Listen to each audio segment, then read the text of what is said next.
Fedro, ao que lembro, foi o primeiro a falar, mais ou menos assim. Eros é um deus grandioso, extraordinário entre os deuses e homens, por muitos motivos, entre os quais a origem não é o menor.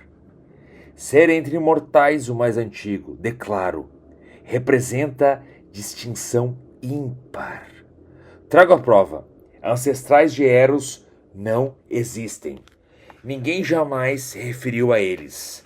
Seja um qualquer. Seja um poeta.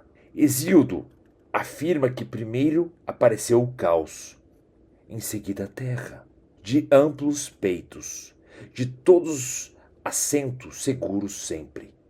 E Eros, Acusilau, afirma o que se lê em Hesíodo, ao declarar que depois do caos apareceram a terra e Eros. Então, pessoal, esse é um trecho, né, do Banquete de Platão, página 35, 37, na versão LPM Pocket, para tratar sobre, né, o nosso segundo discurso, nosso segundo ensino sobre automagia, tratando sobre Eros. O que é Eros, né? Eros Ramazotti? Não, não é Eros Ramazotti, não. Eros é o deus do amor. Deus do amor. Apesar de que muitos busquem mais Dionísio, né? O deus da fertilidade, que também confundem como deus do amor, mas são coisas distintas, né? Eros e Dionísio são extremamente distintos. Eros é aquele anjinho, aquele querubinzinho, né, que muitos retrataram durante os anos com arco e flecha, né, que estava peladinho ali, ou né, não tinha sexo, ou né, estava seminu e atirava flechinha para, né, fazer com que uma pessoa se apaixonasse pela outra. Isso é Eros, tá? Só que para quem leu o Banquete de Platão, sabe que Eros é muito maior que isso, né? Eros é realmente a terceira geração da cosmologia platônica, ou da cosmologia grega, né, digamos assim. Então, primeiro surgiu o caos. No vídeo anterior tratamos sobre o caos, né? O que é o caos? Então agora nós vamos desvelar um pouco o que é o caos. Então, segundo Fedro, segundo o discurso de Fedro, nós temos a constatação de uma progressão que começa pelo caos, depois a terra e depois Eros. E por que isso? Porque o caos ele surge sem surgir. Na cosmologia grega nós temos também Nix, né, que vai representar o caos, né? Mas o caos aqui ele não está sendo nominado como Nix, mas podemos também, segundo outros discursos, compreender que é Nix também, tá? Mas é o caos. O caos é o vazio. Segundo no budismo, por exemplo, né, quando nós vamos estudar realmente afinco o budismo, nós vamos entender como vacuidade. A vacuidade primordial, a essência primordial, a vacuidade, né? É o celeiro, né? É o refúgio, refúgio. E então, quando o Buda ele atinge esse refúgio, ele encontra esse refúgio, ele atinge a iluminação. E todos os budistas, né, em trabalhos, eles estão sempre buscando esse refúgio, que é essa natureza não condicionada da mente. Então, isso basicamente é o caos.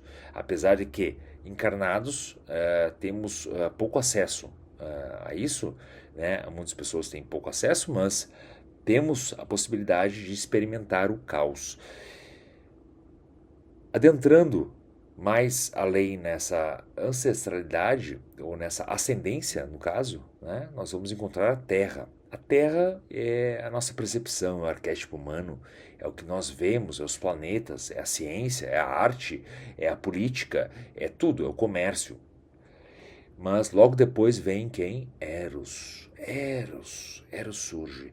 E Eros, ele vai no banquete de Platão, né, ele vai ser uma figura extremamente importante, porque ele vai dar sinais das relações humanas. Então, o caos ele não surge, o caos simplesmente ele é. Né? Até uma dica aqui para quem acredita no Deus único, tá? Pensem no caos. É isso aí. O caos. Mas não no caos que traduzem como caos, né? Eu já tratei no vídeo anterior, mas não pensem no caos como algo desordenado, né? Existe o caos e depois a ordem e a desordem. Mas bem, quando surge a Terra, os planetas, existe uma ordem. Então não temos mais o caos. Mas o caos está penetrando em tudo aquilo ali. O caos existe ainda ali. E pode ter uma desordem a partir dessa ordem, a partir dessa terra. Né? A terra é aterrar, né? Aterrar, firmar, concretizar. E nessa terra, um rei vai imperar. Neste caso, é Eros. Eros é o grande rei. Eros é o grande deus. E como sendo o deus do amor, Eros também pode ser muito bem compreendido como Lúcifer. Né?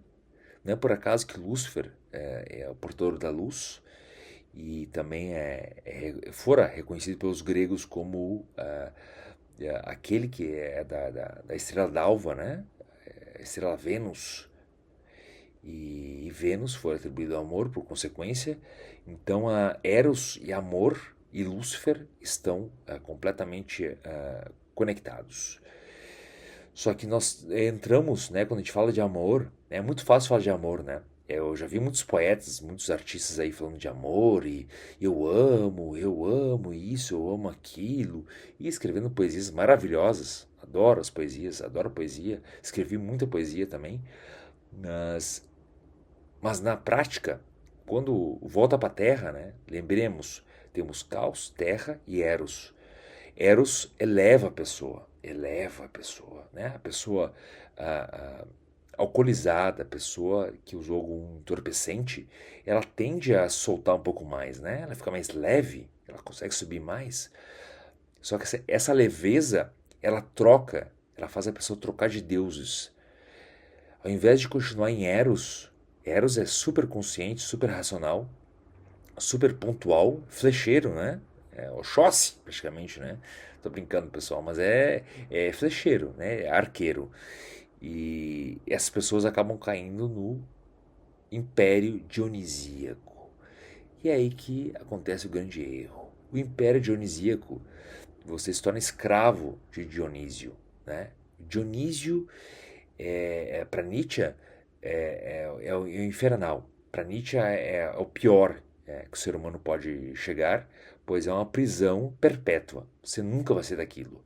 Então, condiz com pessoas que traem uma, duas, três vezes, com pessoas que saem do emprego, vão para outro e perdem emprego e vão para outro, simbolizam também a questão que pessoas que arrumam um amigo, aí não tem mais amigo, aí arrumam outro amigo, pessoas que vão lá e fazem isso e fazem aquilo, ou seja, as picuinhas. As picuinhas, tá? Esse é o Império Dionisíaco. E tem muita gente que gosta desse Império Dionisíaco. Então, muitas pessoas, a maioria dos seres humanos, 99% dos seres humanos gostam de viver nisso, no Império Dionisíaco. E eles não querem conhecer o Império Erótico de Eros, mas eles ficam admirando Eros, mas eles querem logo tirar a lingerie. O que eu quero dizer com isso? As pessoas que são mais ligadas a Dionísio, elas vivem uma vida dionisíaca, elas têm o apego. Dionísio está ligado a apego, tá? Então as pessoas que são apegadas a isso, elas querem tirar as vestes, elas querem usar, elas querem ter o controle, né, sobre isso. Só que aqueles que realmente trabalham na alta magia, por isso, né, essa série de vídeos aqui, de áudios, né, que eu estou fazendo, é para falar sobre Eros. Quem trabalha realmente na alta magia vai entender que o físico, a Terra, né, lembremos, primeiro existiu o caos, depois a Terra, depois Eros. A Terra é apenas um meio pelo qual Eros vai se manifestar. Só que se você abandona Eros, você vai adentrar no inferno dionisíaco. E esse inferno dionisíaco você não sai tão fácil. É muito difícil. Platão, o banquete de Platão, né, os cursos que permeiam o banquete de Platão, eles falam sobre isso. Eles falam sobre o Eros pandêmico, né, que é comum a todos. Pan é tudo, demia, não posso falar essa palavra no YouTube aqui, mas pandêmica é comum a todos, né? E a Afrodite, né, também é pandêmica, que é comum a todos. E também tem o Eros, que é de Urânia, né? E então é ligado a Urânia. Urânia é ligada ao cosmos, é ligado ao seja ao caos. Então, nessa segunda instrução, nesse segundo ensino de alta magia, ele reflete o que? Falamos anteriormente sobre o caos, né? E a importância do caos para se refazer as coisas, mas também nesse aspecto, aqui agora, nesta aula, nessa lição, nós vamos entender como nós realmente vivemos a vida. Nós somos mais eróticos ou somos mais dionisíacos? Como você se vê? Você é mais dionisíaco? Você é dado, né, ao mundo dionisíaco ou você é dado ao mundo erótico?